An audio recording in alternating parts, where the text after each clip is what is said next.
Anita Sharma and Raj Malhotra were supposed to be the picture of happiness, a glamorous Indian American couple who tied the knot in a dazzling wedding just 1 week before tragedy struck. But behind the smiles and celebrations lay betrayal, secrets, and a forbidden affair that would push Anita to the edge. Within days of saying "I do," she uncovered the devastating truth about her husband's double life, and what followed shocked an entire community. This is the story of how a fairy tale marriage unraveled into cold-blooded murder. Anita Sharma had lived most of her life searching for something she thought she would never find, stability and love wrapped in one. At 46, she had endured failed relationships, a bitter divorce in her early 30s, and countless years of being reminded by her relatives that her chance for a fulfilling marriage was slipping away. She poured her energy into her career as a financial advisor, building a reputation for herself as an independent and determined woman.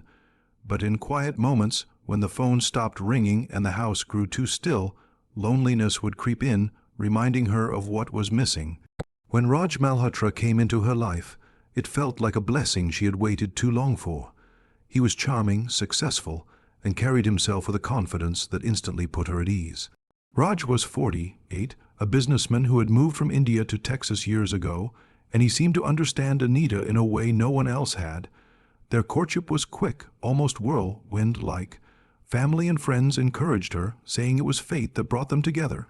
The couple appeared inseparable, posting smiling pictures online, dining in elegant restaurants, and attending cultural gatherings as though they had been partners for years. The wedding itself was a spectacle. A lavish ceremony filled with music, bright saris, glittering jewelry, and long tables of food. Guests danced late into the night, celebrating what everyone believed was the beginning of a long and joyful journey. Anita wore a deep red lehenga embroidered with gold, her face glowing with the happiness of a woman who believed her life had finally fallen into place. Raj stood proudly beside her, shaking hands, hugging relatives, and charming every guest with his charisma. To those watching, the couple looked like a perfect match, two accomplished adults who had finally found one another after years of searching. Behind Anita's smile was relief. She believed she had crossed into a new life, one where loneliness would no longer haunt her evenings. She felt grateful for the chance to be called someone's wife again, grateful for the security Raj's presence gave her. Even the small details, the way he held her hand during the vows, the way he spoke about building a future together, seemed to confirm that her waiting had been worth it. No one could have imagined that beneath the beauty of the wedding day, secrets already lingered in the shadows. As Anita looked toward the future with hope, the seeds of betrayal were already planted, waiting to bloom in the most destructive way possible. The first days after the wedding passed in a blur of new routines. Anita carefully decorated their home with fresh flowers, stocked the pantry with Raj's favorite foods, and even began planning a belated honeymoon trip.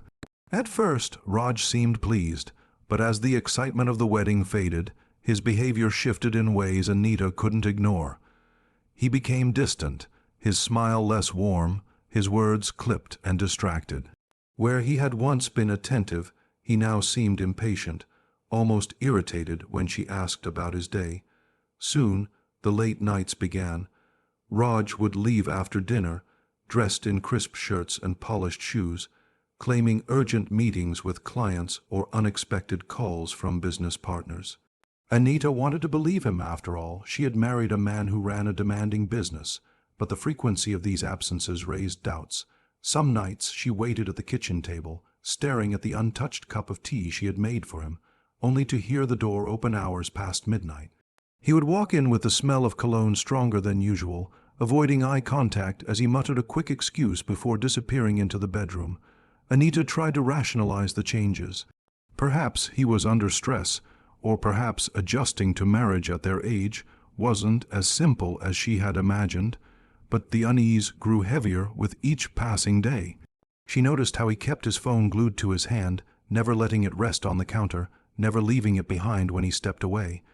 Messages would light up the screen, and instead of casually ignoring them, Raj would rush to reply with an urgency that unsettled her. The discovery that shattered her denial came unexpectedly.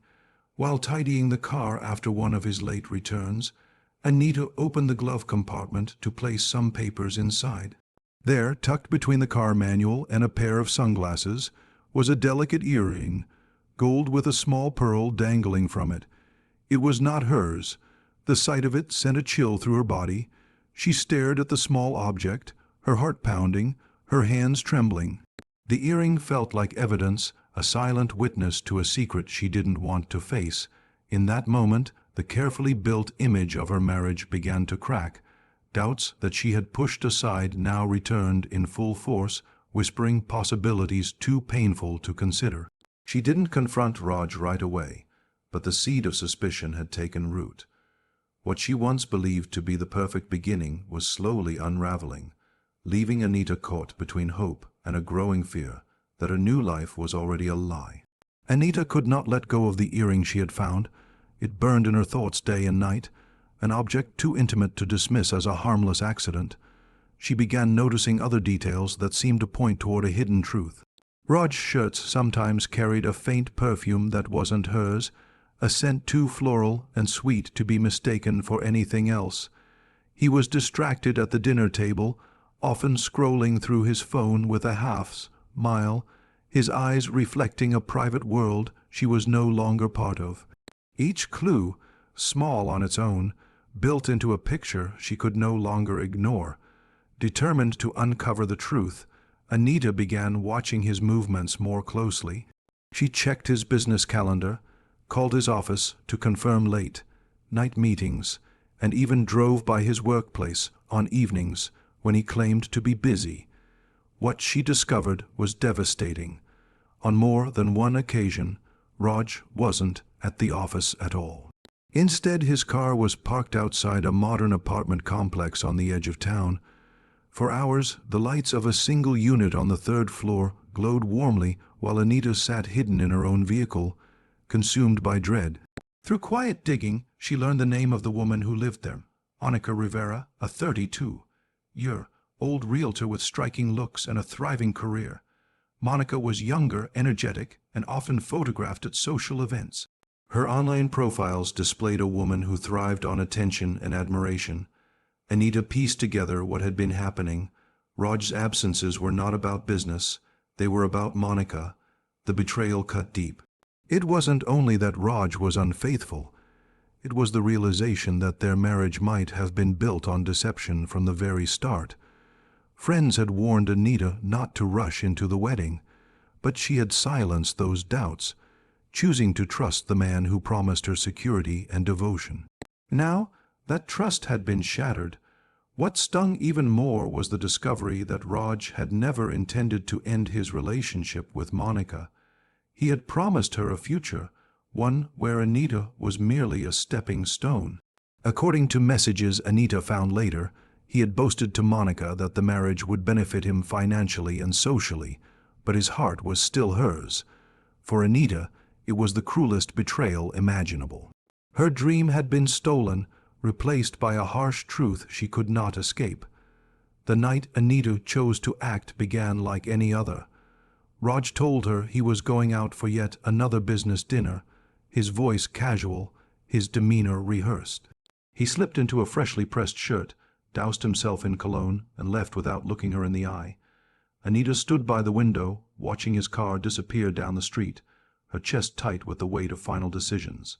She had spent days wrestling with the storm inside her, humiliation, anger, betrayal, and now all of it had hardened into a resolve she could no longer silence. She followed him at a careful distance, her hands gripping the steering wheel until her knuckles turned pale. The city lights blurred through the windshield as she trailed his car, every turn confirming what she already knew. He wasn't going to a meeting. He was going to her. When Raj finally parked in front of Monica's apartment building, Anita pulled over a block away, her heart pounding so loudly she could feel it in her throat. She waited, watching him disappear inside, imagining the laughter and warmth that awaited him upstairs, a happiness stolen from her.